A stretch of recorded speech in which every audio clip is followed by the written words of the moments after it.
রাত্রেই মহেন্দ্র শয্যা ছেড়ে গেছে শুনে রাজলক্ষ্মী বধূর প্রতি অত্যন্ত রাগ করলেন। মনে করলেন আশার লাঞ্ছনাতেই মহেন্দ্র চলে গেছে। রাজলক্ষ্মী আশাকে জিজ্ঞাসা করলেন, মহেন্দ্র কাল রাত্রে চলে গেল কেন? আশা মুখ নিচু করে বলল, জানি না মা। রাজলক্ষ্মী ভাবলেন এটাও অভিমানের কথা। বিরক্ত হয়ে বললেন, তুমি জানো না তো কে জানবে? তাকে কিছু বলেছিলে? আশা কেবলমাত্র বলল, না। রাজলক্ষ্মী বিশ্বাস করলেন না। এ কি কখনো সম্ভব হয়? জিজ্ঞাসা করলেন, কাল মহিন কখন গেল? আশা সংকুচিত হয়ে বলল, জানি না। রাজলক্ষ্মী অত্যন্ত রেগে উঠে বললেন, তুমি কিছুই জানো না, কচি খুকি, তোমার সব চালাকি। আশারই আচরণে ও স্বভাব দোষেই যে মহেন্দ্র গৃহত্যাগী হয়েছেন এ মতো রাজলক্ষ্মী তীব্র স্বরে ঘোষণা করে দিলেন। আশা নতমস্তকে সেই ভৎসনা বহন করে নিজের ঘরে গিয়ে কাঁদতে লাগলো। সে মনে মনে ভাবল, কেন যে আমাকে আমার স্বামী একদিন ভালোবেসেছিলেন তা আমি জানি না, এবং কেমন করে যে তার ভালোবাসা ফিরে পাবো তাও আমি বলতে পারি না। যে লোক ভালোবাসে তাকে কেমন করে খুশি করতে হয় তার হৃদয় আপনি বলে দেয়, কিন্তু যে ভালোবাসে না তার মন কি করে পেতে হয় আশা তার কি জানে। যে লোক অন্যকে ভালোবাসে তার নিকট থেকে সোহাগ নিতে যাওয়ার মতো এমন নিরতিশয় লজ্জাকর চেষ্টা সে কেমন করে করবে? সন্ধ্যাকালে বাড়ির দৈবজ্ঞ ঠাকুর এবং তার ভগিনী আচার্য ঠাকুরন এসেছেন। ছেলের গ্রহ শান্তির জন্য রাজলক্ষ্মী এদেরকে ডেকে পাঠিয়েছিলেন। রাজলক্ষ্মী একবার বৌমার কোষ্ঠী এবং হাত দেখবার জন্য দৈবজ্ঞকে অনুরোধ করলেন এবং সেই উপলক্ষে আশাকে উপস্থিত করলেন। পরের কাছে নিজের দুর্ভাগ্য আলোচনার সংকোচে একান্ত কুণ্ঠিত হয়ে আশা কোনো মতে তার হাত বের করে বসেছে। এমন সময় রাজলক্ষ্মী তার ঘরের পার্শ্বস্থ দ্বীপহীন বারান্দা দিয়ে মৃদু জুতোর শব্দ পেলেন। কে যেন গোপনে চলে যাবার চেষ্টা করছে। রাজলক্ষ্মী ডাকলেন, কে ও? প্রথমে সাড়া পেলেন না, তারপর আবার ডাকলেন, কে যায় গো? তখন নিরুত্তরে মহেন্দ্র ঘরের মধ্যে প্রবেশ করল। আশা খুশি হবে কি? মহেন্দ্র লজ্জা দেখে লজ্জায় তার হৃদয় ভরে গেল। মহেন্দ্রকে এখন নিজের বাড়িতেও চোরের মতো প্রবেশ করতে হয়। দৈবজ্ঞ এবং আচার্য ঠাকুরুন বসে আছেন বলে তার আরো লজ্জা হলো। সমস্ত পৃথিবীর কাছে নিজের স্বামীর জন্য যে লজ্জা, এটাই আশার দুঃখের চেয়েও যেন বেশি হয়ে উঠেছে। রাজলক্ষ্মী যখন মৃদুস্বরে বউকে বললেন, বৌমা, পার্বতীকে বলে দাও মহিনের খাবার গুছিয়ে আনে, তখন আশা বলল, মা, আমি আনছি। বাড়ির দাসদাসীদের দৃষ্টি থেকেও সে মহেন্দ্রকে ঢেকে রাখতে চায়। এদিকে আচার্য ও তার ভগিনীকে দেখে মহেন্দ্র মনে মনে অত্যন্ত রাগ করল। তার মা ও স্ত্রী দৈব সহায়ে তাকে বশ করবার জন্য এই অশিক্ষিত মূঢ়দের সঙ্গে নির্লজ্জভাবে ষড়যন্ত্র করছে, এটা মহেন্দ্রের কাছে অসহ্য বোধ হল। এর উপর যখন আচার্য ঠাকুরুন কণ্ঠস্বরে অতিরিক্ত মধুমাখা স্নেহরসের সঞ্চার করে জিজ্ঞাসা করলেন, ভালো আছো তো বাবা? তখন মহেন্দ্র আর বসে থাকতে পারল না। কুশল প্রশ্নের কোনো উত্তর না দিয়ে বলল, মা, আমি একবার উপরে যাচ্ছি। মা ভাবলেন মহেন্দ্র বুঝি শয়নগৃহে বিরলে বধূর সঙ্গে কথাবার্তা কইতে চায়। অত্যন্ত খুশি হয়ে তাড়াতাড়ি রন্ধনশালায় নিজে গিয়ে আশাকে বললেন, যাও যাও, তুমি একবার শীঘ্র উপরে যাও, মহিনের কি বুঝি দরকার আছে। আশা দুরু দুরু বুকে সসংকোচ পদক্ষেপে উপরে গেল। শাশুড়ির কথায় সে মনে করেছিল মহেন্দ্র বুঝি তাকে ডাকছে, কিন্তু ঘরের মধ্যে কোনো মতেই হঠাৎ ঢুকতে পারল না। ঢুকবার পূর্বে আশা অন্ধকারে দ্বারের অন্তরালে মহেন্দ্রকে দেখতে লাগল। মহেন্দ্র তখন অত্যন্ত শূন্য হৃদয়ে নিচের বিছানায় পড়ে তাকিয়ায় ঠেস দিয়ে কড়িকাঠ পর্যালোচনা করছিল। এই তো সেই মহেন্দ্র, সেই সবই, কিন্তু কি পরিবর্তন! এই ক্ষুদ্র শয়নঘরটিকে একদিন মহেন্দ্র স্বর্গ করে তুলেছিল, আজ কেন সেই আনন্দ স্মৃতিতে পবিত্র ঘরটিকে মহেন্দ্র অপমান করছে। এত কষ্ট, এত বিরক্তি, এত চাঞ্চল্য যদি, তবে এ শয্যায় আর বসো না মহেন্দ্র। এখানে এসেও যদি মনে না পড়ে সেই সমস্ত পরিপূর্ণ গভীর রাত্রি, সেই সমস্ত সুনিবিড় মধ্যাহ্ন, আত্মহারা কর্মবিস্তৃত ঘন বর্ষার দিন, দক্ষিণ বায়ুকম্পিত বসন্তের বিহবল সন্ধ্যা, সেই অনন্ত অসীম অসংখ্য অনির্বাচনীয় কথাগুলি, তবে এ বাড়িতে অন্য অনেক ঘর আছে, কিন্তু এই ক্ষুদ্র ঘরটিতে আর এক মুহূর্ত নয়। আশা অন্ধকারে দাঁড়িয়ে যতই মহেন্দ্রকে নিরীক্ষণ করে দেখতে লাগলো, ততই তার মনে হতে লাগলো মহেন্দ্র এইমাত্র সেই বিনোদিনীর কাছ থেকে এসেছে। তার অঙ্গে সেই বিনোদিনীর স্পর্শ, তার চোখে সেই বিনোদিনীর মূর্তি, কানে সেই বিনোদিনীর কণ্ঠস্বর, মনে সেই বিনোদিনীর বাসনা একেবারে লিপ্ত জড়িত হয়ে আছে।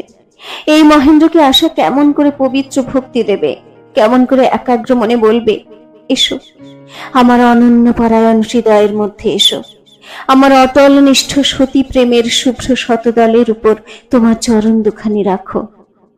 সে তার মাসির উপদেশ, পুরাণের কথা, শাস্ত্রের অনুশাসন কিছুই মানতে পারল না। এই দাম্পত্য স্বর্গচ্যুত মহেন্দ্রকে সে আর মনের মধ্যে দেবতা বলে অনুভব করল না। সে আজ বিনোদিনীর কলঙ্ক পারাবারের মধ্যে তার হৃদয় দেবতাকে বিসর্জন দিল।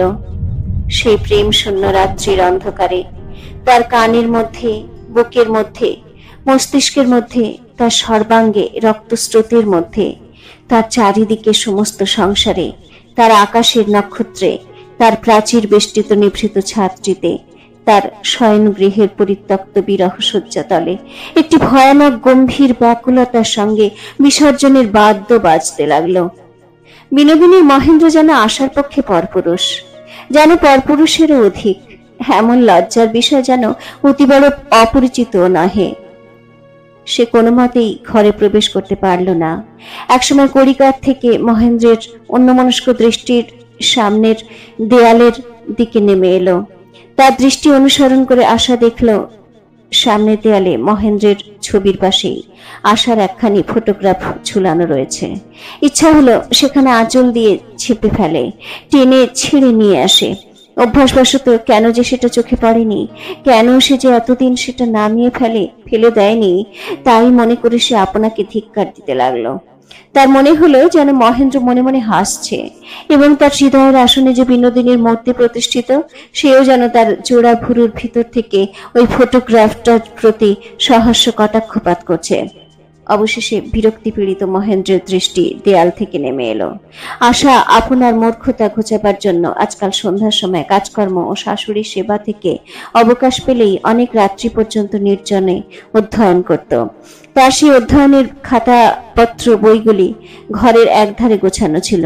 হঠাৎ মহেন্দ্র অলসভাবে তার একখানা খাতা টেনে নিয়ে খুলে দেখতে লাগলো। আশার ইচ্ছা করলো চিৎকার করে ছুটে সেখানা কেড়ে নিয়ে আসে। তার কাঁচা হাতের অক্ষরগুলির প্রতি মহেন্দ্রর হৃদয়হীন বিদ্রুপ দৃষ্টি কল্পনা করে সে আর এক মুহূর্ত দাঁড়াতে পারল না। দ্রুতপদে নিচে চলে গেল। পদশব্দ গোপন করবার চেষ্টাও করল না। মহেন্দ্রর আহার সমস্তই প্রস্তুত হয়েছিল। রাজলক্ষ্মী মনে করছিলেন মহেন্দ্র বৌমার সঙ্গে রহস্যালাপে প্রবৃত্ত আছে, সেই জন্য খাবার নিয়ে গিয়ে মাঝখানে ভঙ্গ দিতে তার প্রবৃত্তি হচ্ছিল না। আশাকে নিচে আসতে দেখে তিনি ভোজনস্থলে আহার নিয়ে মহেন্দ্রকে খবর দিলেন। মহেন্দ্র খেতে উঠবা মাত্রই আশা ঘরের মধ্যে ছুটে গিয়ে নিজের ছবিখানা ছিঁড়ে নিয়ে ছাদের প্রাচীর ডিঙিয়ে ফেলে দিল এবং তার খাতাপত্রগুলো তাড়াতাড়ি তুলে নিয়ে গেল। আহারান্তে মহেন্দ্র শয়ন গৃহে এসে বসল। রাজলক্ষ্মী বধূকে কাছাকাছি কোথাও খুঁজে পেলেন না। অবশেষে একতলায় রন্ধনশালায় এসে দেখলেন আশা তার জন্য দুধ জাল দিচ্ছে। কোনো আবশ্যক ছিল না, কারণ যে দাসী রাজলক্ষ্মী রাত্রের দুধ প্রতিদিন জাল দিয়ে থাকে সে নিকটেই ছিল এবং আশার এই অকারণ উৎসাহে আপত্তি প্রকাশ করছিল। বিশুদ্ধ জলের দ্বারা পূরণ করে দুধের যে অংশটুকু সে হরণ করত, সেটুকু আজ ব্যর্থ হবার সম্ভাবনায় সে মনে মনে ব্যাকুল হচ্ছিল। রাজলক্ষ্মী বললেন, একি বৌমা, এখানে কেন? যাও, উপরে যাও। আশা উপরে গিয়ে তার শাশুড়ির ঘর আশ্রয় করল। রাজলক্ষ্মী বধূর ব্যবহারে বিরক্ত হলেন। ভাবলেন যদি বা মহেন্দ্র মায়াবিনীর মায়া কাটিয়ে ক্ষণকালের জন্য বাড়ি এলো, বউ রাগারাগি মান অভিমান করে আবার তাকে বাড়ি ছাড়া করবার চেষ্টায় আছে। বিনোদিনীর ফাঁদে মহেন্দ্র যে ধরা পড়ল সে তো আশারই দোষ। পুরুষ মানুষ তো স্বভাবতই বিপথে যাওয়ার জন্য প্রস্তুত। স্ত্রীর কর্তব্য তাকে ছলে বলে কৌশলে সিধা পথে রাখা। রাজলক্ষ্মী তীব্র ভর্ৎসনার স্বরে বললেন, তোমার এ কি রকম ব্যবহার বৌমা? তোমার ভাগ্যক্রমে স্বামী যদি ঘরে এলেন, তুমি মুখ হাঁড়িপানা করে অমন কোণে কোণে লুকিয়ে বেড়াচ্ছ কেন? আশা নিজেকে অপরাধিনী জ্ঞান করে অঙ্কুশাহত চিত্তে উপরে চলে গেল এবং মনকে দ্বিধা করবার অবকাশ মাত্র না দিয়ে এক নিঃশ্বাসে ঘরের মধ্যে গিয়ে উপস্থিত হলো। 10টা বেজে গেছে। মহেন্দ্র ঠিক সেই সময় বিছানার সম্মুখে দাঁড়িয়ে অনাবশ্যক দীর্ঘকাল ধরে চিন্তিত মুখে মশারি ঝাড়ছে। বিনোদিনীর উপরে তার মনে একটা তীব্র অভিমানের উদয় হয়েছে। সে মনে মনে বলছিল, বিনোদিনী কি আমাকে তার এমনই কৃতদাস বলে নিশ্চয় স্থির করে রেখেছে যে আশার কাছে আমাকে পাঠাতে তার মনে লেশমাত্র আশঙ্কা জন্মালো না? আজ থেকে যদি আমি আশার প্রতি আমার কর্তব্য পালন করি, তবে বিনোদিনী কাকে আশ্রয় করে এই পৃথিবীতে দাঁড়াবে? আমি কি এতই অপদার্থ যে এই কর্তব্য পালনের ইচ্ছা আমার পক্ষে একেবারেই অসম্ভব? বিনোদিনীর কাছে কি শেষকালে আমার এই পরিচয় হলো? শ্রদ্ধাও হারালাম, ভালোবাসাও পেলাম না, আমাকে অপমান করতে তার দ্বিধাও হলো না। মহেন্দ্র মশারির সামনে দাঁড়িয়ে দৃঢ় চিত্তে প্রতিজ্ঞা করছিল, বিনোদিনীর এই স্পর্ধা সে প্রতিবাদ করবে। যেমন করে হোক আশার প্রতি হৃদয়কে অনুকূল করে বিনোদিনীকৃত অবমাননার প্রতিশোধ দেবে। আশা যেই ঘরে প্রবেশ করলো, মহেন্দ্রর অন্যমনস্ক মশারি ছাড়া অমনি বন্ধ হয়ে গেল।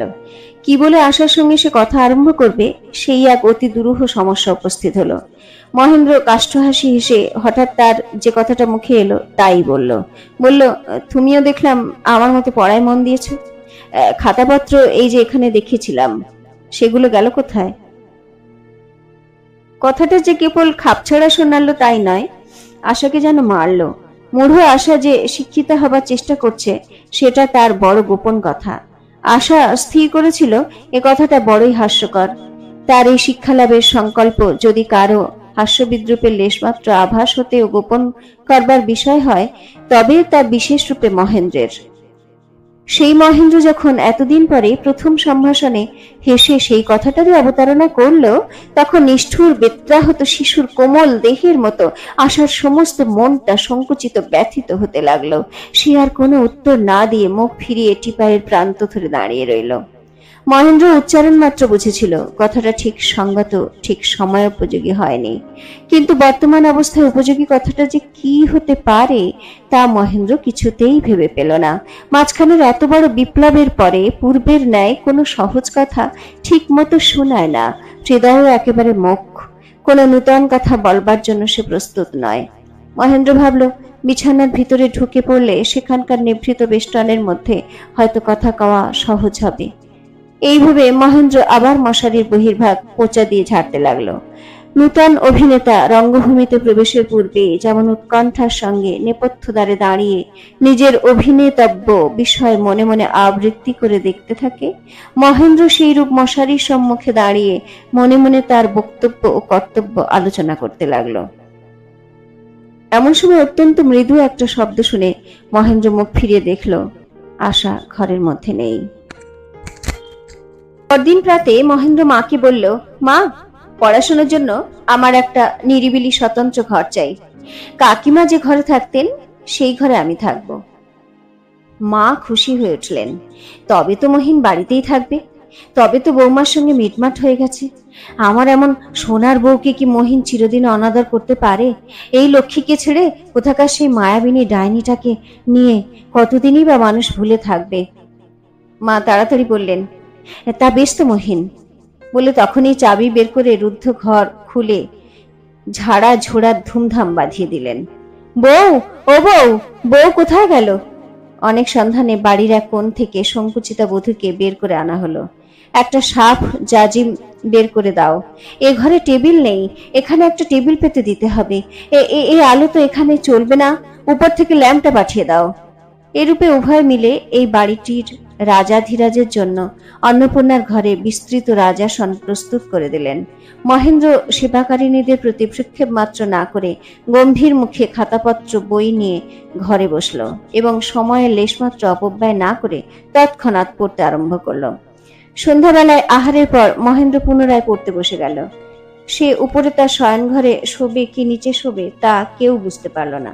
রাজলক্ষ্মী বহু যত্নে আশাকে আড়ষ্ট পুতুলটির মতো সাজিয়ে বললেন, যাও তো বৌমা, মহিনকে জিজ্ঞাসা করে এসো, তার বিছানা কি উপরে হবে? এ প্রস্তাবে আশার পা কিছুতেই সরল না। সে নীরবে নতমুখে দাঁড়িয়ে রইল। রুষ্ট রাজলক্ষ্মী তাকে তীব্র ভৎসনা করতে লাগলেন। আশা বহু কষ্টে ধীরে ধীরে দ্বারের কাছে গেল, কিছুতেই আর অগ্রসর হতে পারল না। রাজলক্ষ্মী দূর থেকে বধূর এই ব্যবহার দেখে বারান্দার প্রান্তে দাঁড়িয়ে ক্রুদ্ধ ইঙ্গিত করতে লাগলেন। আশা মরিয়া হয়ে ঘরের মধ্যে ঢুকে পড়ল। মহেন্দ্র পশ্চাতে পদশব্দ শুনে বই থেকে মাথা না তুলে বলল, এখনো আমার দেরি আছে, আবার কাল ভোরে উঠে পড়তে হবে, আমি এখানেই শোব। কি লজ্জা! আশা কি মহেন্দ্রকে উপরের ঘরে শুতে যাবার জন্য সারতে এসেছিল? ঘর থেকে সে বের হতেই রাজলক্ষ্মী বিরক্তি স্বরে জিজ্ঞাসা করল, কি হলো কি? আশা বলল, তিনি এখন পড়ছেন, নিচেই শোবেন। বলে সে নিজের অপমানিত শয়ন গৃহে এসে প্রবেশ করল। কোথাও তার সুখ নেই। সমস্ত পৃথিবীর সর্বত্রই যেন মধ্যাহ্নের মরুভূতলের মতো তপ্ত হয়ে উঠেছে। খানিক রাত্রে আশা শয়নগৃহের রুদ্ধদ্বারে ঘা পড়ল। বউ, বউ, দরজা খোলো। আশা তাড়াতাড়ি দ্বার খুলে দিল। রাজলক্ষ্মী তার হাঁপানি নিয়ে সিঁড়িতে উঠে কষ্টে নিঃশ্বাস নিচ্ছিলেন। ঘরে প্রবেশ করেই তিনি বিছানায় বসে পড়লেন এবং বাকশক্তি ফিরে আসতেই ভাঙা গলা বললেন, বউ, তোমার রকম কি? উপরে এসে দ্বার বন্ধ করেছ যে, এখন কি এইরকম রাগারাগি করবার সময়? এত দুঃখেও তোমার ঘটে বুদ্ধি এলো না? যাও, নিচে যাও। আশা মৃদুস্বরে বলল, তিনি একলা থাকবেন বলেছেন। রাজলক্ষ্মী, একলা থাকবে বললেই হলো? রাগের মুখে সে কি কথা বলেছে তাই শুনে অমনি বেঁকে বসতে হবে? এত অভিমানী হলে চলে না। যাও, যাও, শীঘ্র যাও। দুঃখের দিনে বধূর কাছে শাশুড়ির আর লজ্জা নেই। তার হাতে যে কিছু উপায় আছে তাই দিয়ে মহেন্দ্রকে কোনো মতে বাঁধতেই হবে। আবেগের সঙ্গে কথা কইতে কইতে রাজলক্ষ্মীর পুনরায় অত্যন্ত শ্বাসকষ্ট হলো। কতকটা সংবরণ করে তিনি উঠলেন। আশাও দ্বিরুক্তি না করে তাকে ধীরে নিয়ে নিচে গেল। রাজলক্ষ্মীকে আশা তার শয়ন ঘরে বিছানায় বসিয়ে তাকিয়া বালিশগুলো পিঠের কাছে ঠিক করে দিতে লাগলো। রাজলক্ষ্মী বলল, থাক বৌমা, থাক, শুধু ডেকে দাও, তুমি যাও, আর দেরি করো না। আশা এবার আর দ্বিধামাত্র করল না। শাশুড়ির ঘর থেকে বের হয়ে একেবারে মহেন্দ্রের ঘরে গিয়ে উপস্থিত হলো। মহেন্দ্রের সামনে টেবিলের উপর খোলা বই পড়ে আছে। সে টেবিলের উপর দু পা তুলে দিয়ে চৌকির উপর মাথা রেখে এক মনে কি ভাবছিল। পশ্চাতে পদশব্দ শুনে একেবারে চমকে উঠে ফিরে তাকালো, যেন কার ধ্যানে নিমগ্ন ছিল। হঠাৎ ভ্রম হয়েছিল, সেই বুঝি এসেছে। আশাকে দেখে মহেন্দ্র সংযত হয়ে পা নামিয়ে খোলা বইটা কোলে টেনে নিল। মহেন্দ্র আজ মনে মনে আশ্চর্য হলো। আজকাল তো আশা এমন অসংকোচে তার সামনে আসে না। দৈবাত তাদের উভয়ের সাক্ষাৎ হলে সে তখনই চলে যায়। আজ এত রাত্রে এমন সহজে সে যে তার ঘরে এসে প্রবেশ করলো, এ বড় বিস্ময়কর।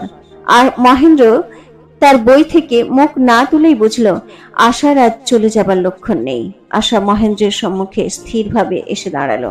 তখন মহেন্দ্র আর পড়বার ভান করতে পারল না, মুখ তুলে চাইল। আশা সুস্পষ্ট স্বরে বলল, মার হাঁপানি বেড়েছে, তুমি একবার তাকে দেখলে ভালো হয়। মহেন্দ্র, তিনি কোথায় আছেন? আশা, তার শোবার ঘরেই আছেন, ঘুমোতে পারছেন না। মহেন্দ্র, তবে চলো তাকে দেখে আসি গে।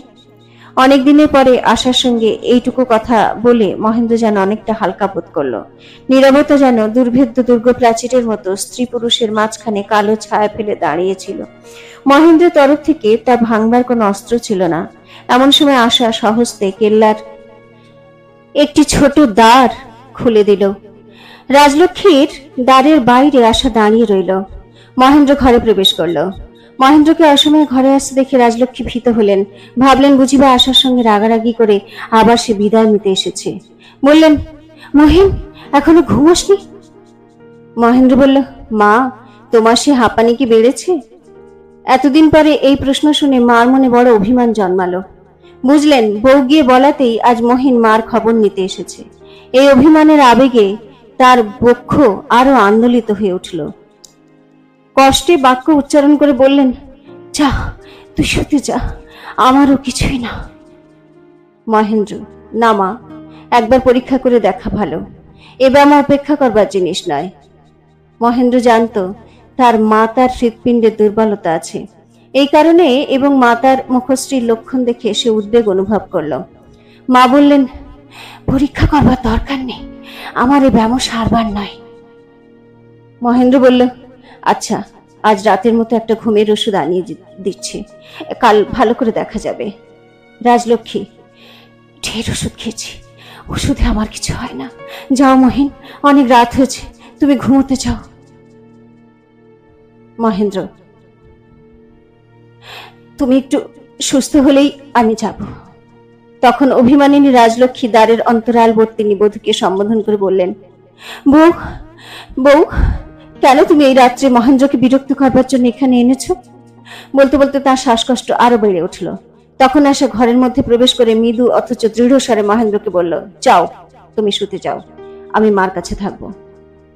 মহেন্দ্র আশাকে আড়ালে ডেকে নিয়ে বলল, আমি একটা ওষুধ আনাতে পাঠালাম, শিশিতে 2 দাগ থাকবে। 1 দাগ খাইয়ে যদি ঘুম না আসে তবে 1 ঘন্টা পরে আর 1 দাগ খাইয়ে দিও। রাত্রে বাড়লে আমাকে খবর দিতে ভুলো না। এই বলে মহেন্দ্র নিজের ঘরে ফিরে গেল। আশা আজ তার কাছে যে মূর্তিতে দেখা দিল, এ যেন মহেন্দ্রের পক্ষে নূতন। এই আশার মধ্যে সংকোচ নেই, দীনতা নেই। এই আশা নিজের অধিকারের মধ্যে নিজে অধিষ্ঠিত। সেইটুকুর জন্য মহেন্দ্রের নিকট সে ভিক্ষা প্রার্থিনী নয়। নিজের স্ত্রীকে মহেন্দ্র উপেক্ষা করেছে, কিন্তু বাড়ির বধূর প্রতি তার সম্ভ্রম জন্মালো। আশা তার প্রতি যত্নবশত মহেন্দ্রকে ডেকে এনেছে। এতে রাজলক্ষ্মী মনে মনে খুশি হলেন। মুখে বললেন, বৌমা, তোমাকে শুতে পাঠালাম, তুমি আবার মহেন্দ্রকে টেনে আনলে কেন? আশা তার উত্তর না দিয়ে পাখা হাতে তার পশ্চাতে বসে বাতাস করতে লাগলো। রাজলক্ষ্মী বললেন, যাও বৌমা, শুতে যাও। আশা মৃদুস্বরে বলল, আমাকে এখানে বসতে ভুলে গেছেন। আশা জানত মহেন্দ্র মাতার সেবায় তাকে নিয়োগ করে গেছে। এ খবরে রাজলক্ষ্মী খুশি হবেন।